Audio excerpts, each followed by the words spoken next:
Hi there guys, I'm Chris Bowden with the Geek Group, and today we're talking about batteries. This has been part of a series we've been doing this week. We just did the maintenance charger thing for small batteries, and today we're going to talk about adding water to big batteries, and the biggest battery we have is the yellow forklift. So we're going to open this up for you. And this is how to change water and add water and do basic maintenance on a large battery. And that's pretty much as big as they get in common everyday service. And unless you happen to have your own personal submarine, this is probably the largest battery you're likely to come across.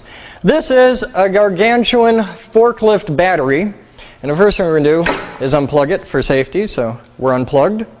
Now what this is a collection of smaller batteries, which are a collection of cells. Each thing here basically is a cell. At first glance I thought these were separate batteries, but I don't think they are, because I think this is set up the way it's wired. They just use multiple, like these are wired in parallel with multiple bridges, so just to increase current capacity. Now most cells in a lead acid environment are right around 1.2 volts, and they're lead and other metals, usually zinc, copper, it varies, and they're in plates inside, and the whole thing is submerged in acid, battery acid. And it gets hot in charging and in use. This generates a lot of heat. So because it's the acid inside, it contains a lot of water, the water evaporates off, and this requires regular maintenance. This is why you see, like in your car, you probably have what it'll be labeled right on top, maintenance free, and that means it's a sealed lead acid battery. Well, these aren't sealed, and even the ones that are sealed often really aren't. So this loses a bit of water, and we're going to top it off. Now, the big thing is the type of water you use. You want to use good, clean, pure, distilled water. So I'm going to grab a couple of gallons just to get ready. I'll set those right there. I'll grab a fourth and go over here. Now to fill the battery, it's really simple. First things first, have safety glasses. There are nasty, nasty things in here. A battery has a fantastic energy density. If anything goes really, really, really wrong, safety glasses aren't going to do you a damn bit of good, because you'll probably end up burned, blind, and bleeding. But for any of the minor stuff, safety glasses are a good thing. So it's better to have them than not. Now the way to top it off is open your water. Just pop off the little safety ring. And if you spill a little water on top, it's fine. You won't hurt anything. You could hit this with a garden hose and it's not going to mess with it. You don't have to worry about any real voltage dangers. The overall voltage across the battery might mess with you. I think on this one it's like 36 or 48 volts. Really attentive viewers can count the number of cells and add it up. But usual like 12 volt battery stuff, you don't have to worry at all, even though it's massive amounts of amps. I mean, this thing could probably easily do a couple thousand amps impulse. Just touching across a couple cells, even reaching under the thing, you're fine.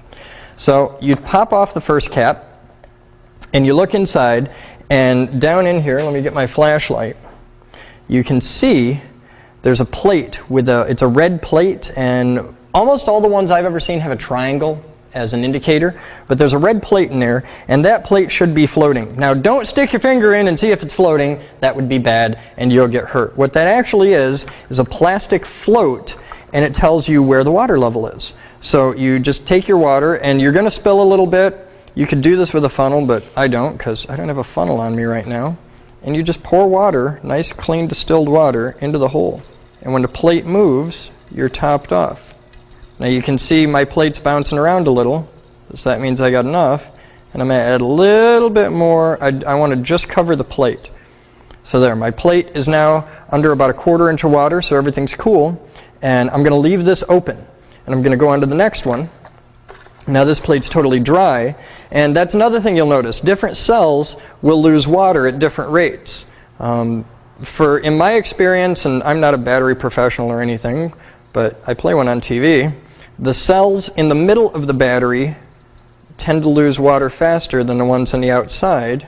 And my theory on this is that the ones in the middle are better insulated thermally than the ones on the edges, so they stay warmer longer and they lose water, because the water goes away by simple evaporation. So yeah, this one's bone dry. They keep getting worse as I go along here. You just pour the water in.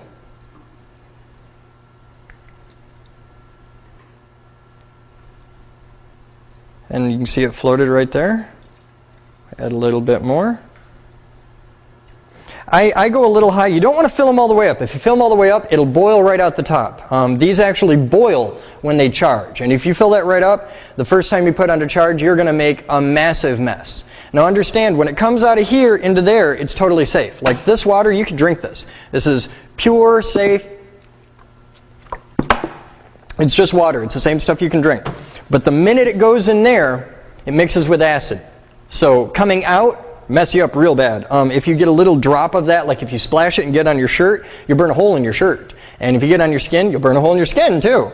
So that really sucks. Basic safety though, if you get any of this on your skin, you can neutralize it. I recommend rinsing it a lot with water, but to neutralize it in a hurry, baking soda is a good thing, which we have a box of it behind me, and ammonia works really good because you want to neutralize the acid. And keep your cables out of the way because they'll mess with you. This one's dry. See, now it isn't dry all the way down, it just means the water is below the level where it should be. And these things rely on the level of liquid inside them. It is a wet-celled battery.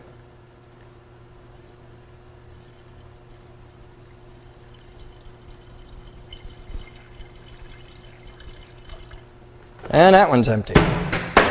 So we just break into the next one. And that one's full. So we go into here. And this takes time. You just take your time and do it right.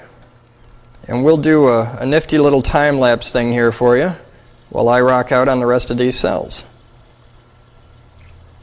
Because I'm sure you guys don't want to just watch me pour water into batteries, because that's not terribly exciting.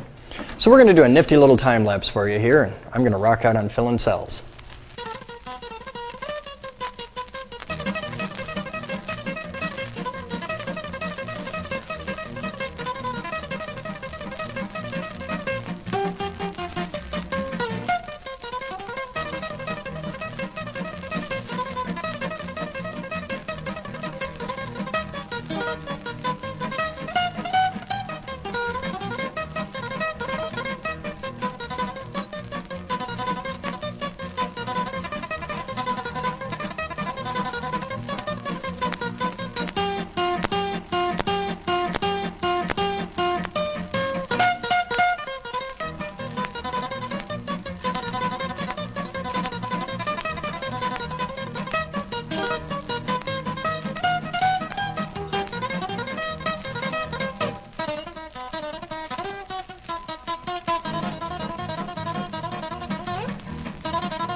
Alright, and now we're out of the time lapse, and the battery is full.